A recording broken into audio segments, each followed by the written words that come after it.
Olá pessoal, tudo bem? Meu nome é Ana Cristina e eu estou aqui com minha colega Valdeni para mais um episódio do Percepções Podcast.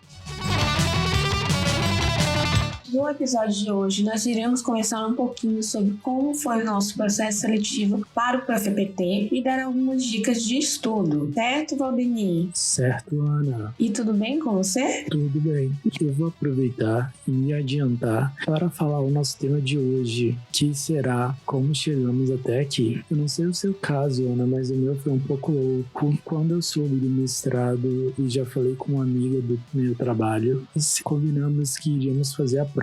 Tentaríamos essa oportunidade. No meu caso, eu utilizei os PDFs. Foi a primeira coisa que eu procurei, já que estava na página do próprio edital. Então foi muito fácil. Eu gosto de trabalhar com PDFs, eu gosto de ler no computador e também ter a possibilidade de marcá-los. Além disso, eu vi os vídeos. Então eu não paguei nada. Nem queria ter que pagar, porque naquele momento um custo a mais e era minha primeira vez tentando a prova. Eu nem quis pensar nessa possibilidade. E no dia da prova, aconteceram muitos problemas. Eu cheguei faltando basicamente 15 minutos para fechar o portão. Quando eu já estava em frente, chegou a fiscal, acho que é responsável pela prova, pediu para fechar. Tinha aí umas duas pessoas. A gente ficou olhando para ela, olhando nos nossos olhos, mas no final ela deixou a gente entrar e foi assim que eu comecei a prova. Então, Valdeni, se fosse eu no seu caso, eu teria morrido ali, né? Eu preciso trabalhar mais a minha inteligência emocional, o meu psicológico. Mas em relação ao meu processo seletivo, eu também tive pouco tempo para estudar. Já tinha prestado a prova do PFPT no ano anterior e por uma série de coisas eu não estudei e não passei. Mas nesse segundo, embora eu não tivesse muito tempo, eu tive mais ou menos um mês e meio ou menos, não sei te dizer ao certo, eu também busquei uma alternativa para estudar, que foi o canal também no YouTube do Bora Aprender. Eu achei muito interessante e acabei comprando o curso, né? Eu precisei de um suporte maior. Eu comprei o curso, foquei principalmente nos simulados, em alguns vídeos, mas eu sou muito a favor dos simulados, né? É uma técnica muito usada para concurso, me ajuda a fixar os conteúdos. Então, eu li o material, o máximo que deu, assisti alguns vídeos e foquei nos simulados. Eu cheguei tudo no horário certinho, fiz a prova tranquilamente e graças a Deus eu consegui passar. Mas se fosse eu no seu caso, ficaria difícil, porque eu já entraria mais nervosa e isso atrapalharia a minha concentração.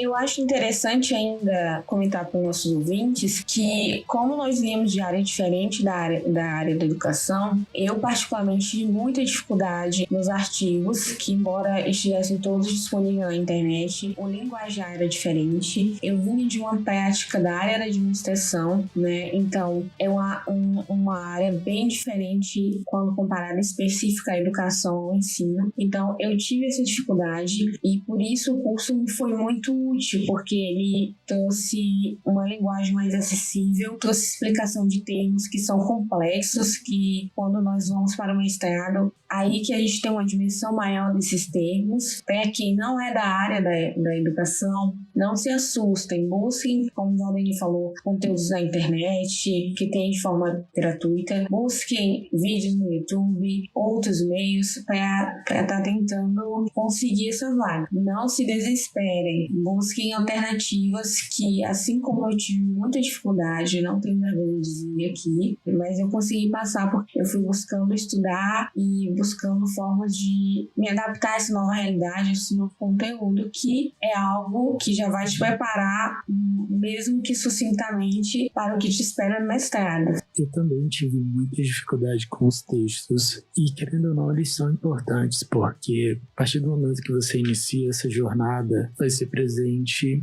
você vai precisar aprender a lidar com isso, é algo novo, necessário, e no seu caso, Ana, eu sei que você é uma pessoa muito disciplinada e isso ajuda muito, porque vai ser um momento em que você vai precisar ser a pessoa mais inspiradora para o seu próprio trabalho. Quando você está na pós-graduação, esse é um momento, querendo ou não, solitário. Eu acho isso muito importante também, porque Normalmente, quando a gente está no ensino fundamental, no ensino médio, na própria faculdade, normalmente os professores te levam pela mão e você não tem o costume de fazer as coisas sozinho e muitas vezes você nem pensa sobre isso, porque você é tão acostumado, e a nossa cultura também, ela é de uma forma em que normalmente a gente valoriza muito que o professor seja, digamos, essa direção. Então ele te leva pela mão e você vai fazendo certas coisas que muitas vezes você nem pensa sobre isso. Nesse processo de pós-graduação é completamente diferente. Você precisa ser disciplinado. Se você não fizer certas coisas ou o que você sabe que precisa, e se você não se esforçar, você vai ser prejudicado, você vai perder tempo e você não vai conseguir avançar. Então, é você e você mesmo. E assim, o que é primordial a gente deixar claro aqui para vocês, cada um tem uma forma de estudar, cada um tem um tempo disponível. Se você trabalha durante 40 horas semanais, tenta tirar um período da noite. Se você não consegue porque tem outras prioridades, tenta um final de semana. Não é a quantidade de tempo em que nós nos dedicamos, mas sim o nível de dedicação durante esse tempo, porque assim como nós que tivemos poucos dias para estar estudando, nós também ouvimos relatos de colegas que estudaram também com pouquíssimo tempo e conseguiram estar dentro das vagas. Então assim, a intensidade com que você vai estar se dedicando naquelas poucas horas, poucos minutos que você tem para estudar, de realmente se concentrar. Não adianta você ficar 4 horas disponível para estudar e durante essas 4 horas você tá no celular sem necessidade, você tá procrastinando. Então assim, é importante tirar um tempo, sim,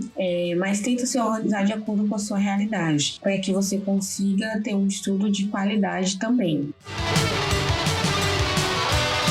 E tudo isso tem um fator muito interessante que a gente precisa sempre levar em conta, que tanto os materiais estão disponíveis gratuitamente, quanto hoje em dia a gente tem uma vasta possibilidade para pesquisar e estudar esses assuntos. Se eu não me engano, todo o conteúdo, apenas não estava disponível, mas ao mesmo tempo era muito fácil encontrar esse arquivo digitalmente também para comprar. Além disso, no próprio YouTube você vê análises de livro, capítulo por capítulo, então para estudar é muito fácil. Uma dica que eu dou aqui é, principalmente para quem está iniciando, quer se familiarizar um pouco, que acha a leitura muito densa, principalmente porque aqui no Brasil, infelizmente, a leitura ela não é tão incentivada e muitas vezes as pessoas deixam de fazer certas coisas justamente pela questão da leitura, que é fundamental. Então, hoje em dia, a gente tem, por exemplo, o YouTube, que você encontra milhares e milhares de vídeos explicando as situações, explicando cada livro, as temáticas. Então, isso facilita muito para quem quer começar. E existem outras plataformas, como, por exemplo, a Educaps. Educaps é uma plataforma que reúne vários conteúdos, seja por meio de livros, e-books, cursos, podcasts e dentre tantos outros materiais que, com certeza,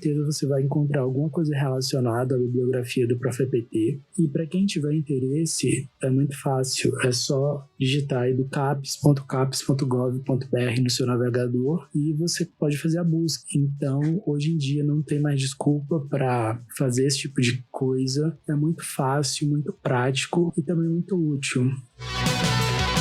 Isso mesmo, Valdemir, essas dicas que você deu são ótimas. Não deixem de fazer um processo seletivo porque tem que comprar curso, essas coisas. Como o Valdemir falou, vai da realidade de cada um e tem muitas coisas de forma grátis para todos que desejam dentro da internet. E assim, o legal desse processo seletivo é que ele é nacional. Acontece na mesma data para todo o Brasil. A biografia, o referencial biográfico, ele já é todo disponibilizado com antecedência. Antes mesmo de sair o edital, eles já lançam no ProfEPT, no site do ProfEPT, o referencial biográfico e você já pode estar ali pesquisando e lendo os textos. Esses textos, a maioria do nosso processo seletivo, ele foi, acho que 90%, me corrija, Valdemir, se eu estiver errado, foi disponível na internet. Todos os textos aí de 18 18, 20 páginas, mais ou menos, que são artigos fáceis de encontrar, artigos acessíveis. Então, assim, dá sim para estudar. É diferente de outros processos seletivos para mestrado, que muitas vezes são livros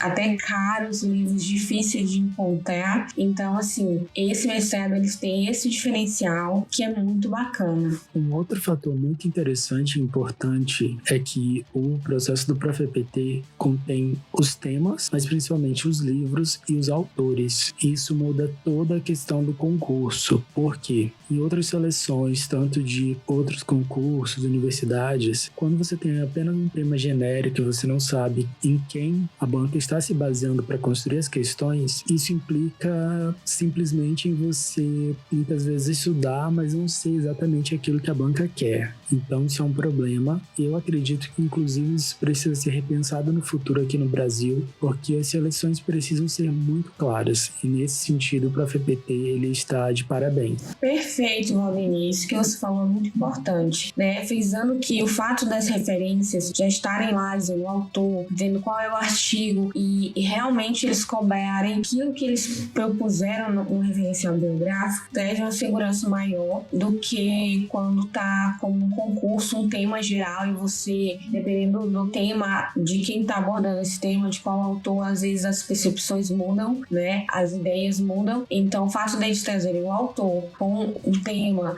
tudo direitinho, disponível um artigo que é uma forma mais sucinta, torna o estudo muito mais prático. E na hora das questões também, eles vão realmente cobrar da perspectiva daquele autor. Então, é bem mais simples, bem mais fácil de se compreender do que quando a gente pega um tema que a dimensão é muito maior, como você disse. E assim, o bacana também é, como eu já falei, essa preparação. Ele já vai te preparar para o que é o mestrado profissional, o que é educação profissional e tecnológica, que é o nosso caso, que é o caso do mestrado do ProfEPT, que é o mestrado profissional em educação profissional e tecnológica, daí vem a sigla. Então, assim, você já chega sabendo quais são os princípios para não gerar um impacto tão grande, né? Fala sobre politecnia, educação unilateral, dentre outras coisas. Então, assim, já é um preparo, já é uma forma deles já irem te inserindo nesse novo universo.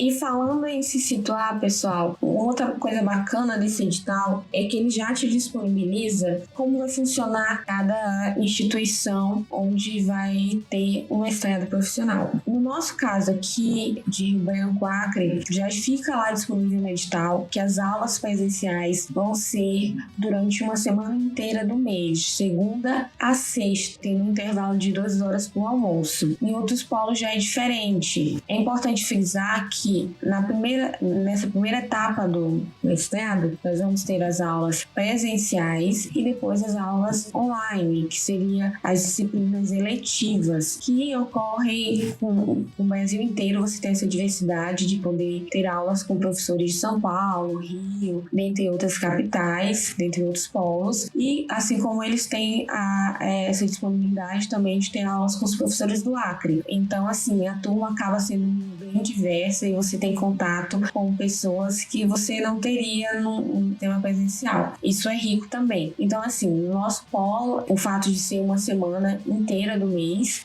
já está lá disponível, carga horária, já está disponível como vai funcionar as aulas presenciais. Então, isso te ajuda a se organizar para poder estar durante essas aulas presenciais no mestrado. No meu caso, me ajudou muito. Eu consegui me organizar com o meu trabalho. Algumas pessoas também fizeram acordo ou pediram afastamento, conseguiram repor horas. Então, assim, para se organizar é perfeito ter esse edital, diferente de alguns outros mestrados, como da própria Universidade Federal do Acre, que às vezes eles não disponibilizam, né, como que vai funcionar esse processo. Isso dificulta para quem faz outros cursos ou tem uma outra programação, né, outros compromissos. Isso me ajudou bastante. Eu não sei você, Valdemir, te ajudou? Sim, me ajudou bastante. Através dessas informações, eu consegui me programar porque muitas vezes você, querendo ou não, antes de fazer a prova, você não tem certeza se vai passar, e todo mundo trabalha, tem compromissos pessoais, profissionais, e inclusive no meu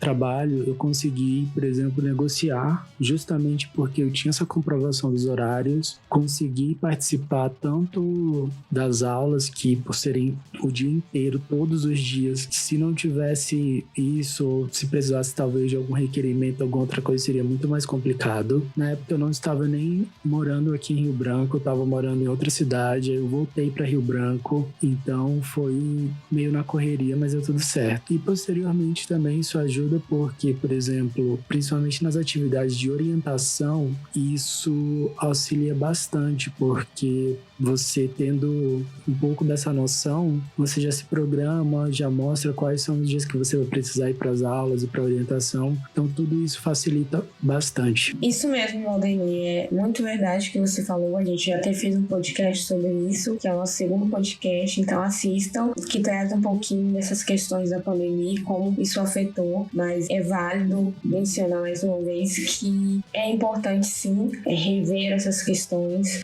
que a pandemia trouxe, esses formatos, a gente refletir sobre as nossas práticas e a importância das tecnologias em relação a isso. E Ana, você tem mais algumas informações sobre o processo para falar pra gente?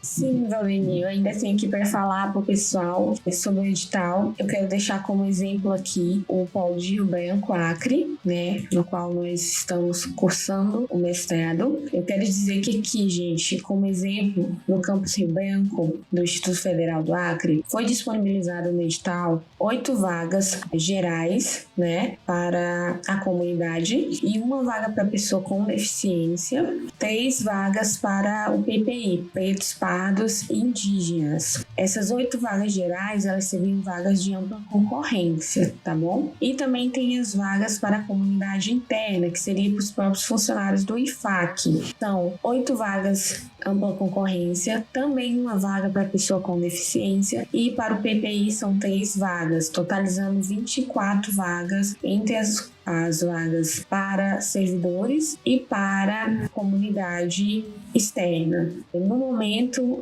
até o último edital, tinham 38 instituições associadas em todo o Brasil para ofertar esse mestrado. Ele tem 11 disciplinas, tá bom? É um mestrado com 11 disciplinas, como a gente já disse, algumas vão ser feitas presencialmente, outras de forma online. O edital, ele traz 50 questões, né, de múltipla escolha.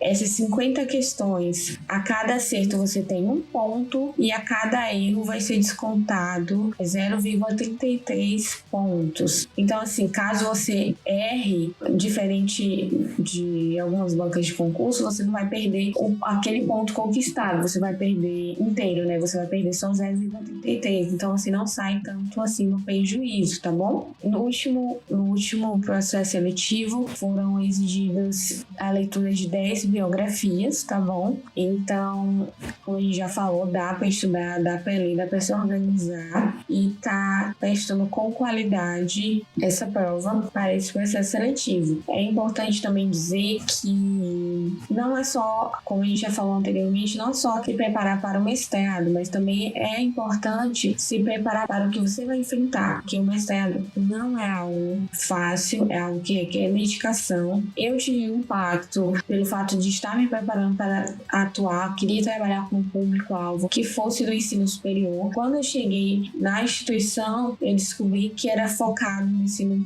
profissional e tecnológico, tive que redirecionar para o ensino médio, então gerou um impacto em mim, a princípio negativo, mas depois eu mudei, vi que seria uma outra experiência, uma outra percepção e que isso não diminuiria o que eu queria fazer, pelo contrário, só enriqueceria. Então, assim, já se preparem também, fiquem mais atentos às leituras. Isso foi um erro meu, que eu não observei em si a dimensão do edital e o que ele trazia, mas vocês já vão ser diferentes, estão ouvindo aqui, a gente já tá dando essas dicas, já vão ler com mais propriedade. Então, a principal dica de hoje, gente, já comecei com a dica, Valdemir, é ler o edital. É chatinho? É, mas é essencial. Vamos lá então para as dicas. Hoje eu tô bem tranquila, bem relax. Eu vou trazer aqui um filme chamado Extraordinário. Já passou até na TV aberta, pode ser encontrado em algumas plataformas de streaming. Esse filme, ele é um filme que fala sobre família, sobre a convivência social, relacionado às diferenças. Então, assim, é um filme pra você dar uma choradinha básica, se você for como eu, um pouco sensível. E também é um filme pra você refletir, né, sobre alguns paradigmas, sobre os preconceitos que existem e a dimensão deles e como eles afetam as pessoas. Também a importância da família, dos amigos, das pessoas que estão do seu lado, que te ajudam a superar as suas dificuldades. Então, é um filme bacana pra assistir com toda a família, com amigos, mas também é um filme pra gente refletir. Trago sempre essa reflexão porque o mestrado, gente, independente se ele é um PFPT, um mestrado acadêmico ou de qualquer outra instituição, é uma constante reflexão e um constante processo de amadurecimento. Então, fica aqui essa dica. Qual que é a sua, meu amigo Valdemir? O que temos? A minha dica de hoje vai para o documentário Fronteira da Grandeza. Está disponível no Amazon Prime. Fala sobre a questão das fronteiras do nosso país. A gente tem um pouco de noção sobre como é a dimensão e quais são as implicações que tem no decorrer da história. Para quem gosta de entender mais como o nosso país tão grande, as realidades são tão conflituosas e envolvem outras questões, é bem interessante. Fica a dica. E qual é o nosso e-mail, Ana? Então, o e-mail é percepçõespodcast@gmail.com. É isso, Valdemir? Mesmo, Ana. É isso, pessoal. Antes de me despedir, gostaria de dizer que o ano de 2020 não teve processo seletivo no PFPT, mas já tem algumas coisas disponíveis. Leia os editais anteriores. A gente se despede por aqui. Um forte abraço para vocês e até a próxima. Aguardem os próximos episódios e até mais.